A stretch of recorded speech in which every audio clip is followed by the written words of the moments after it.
Good morning, Lijen. Good morning.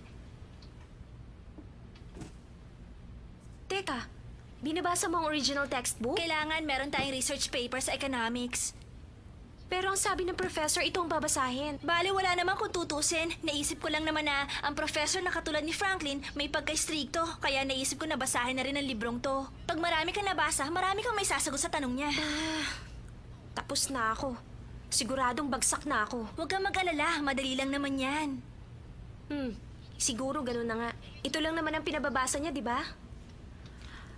Ang totoo nga niyan, ikaw lang naman talaga nag-aaral, karamihan hindi.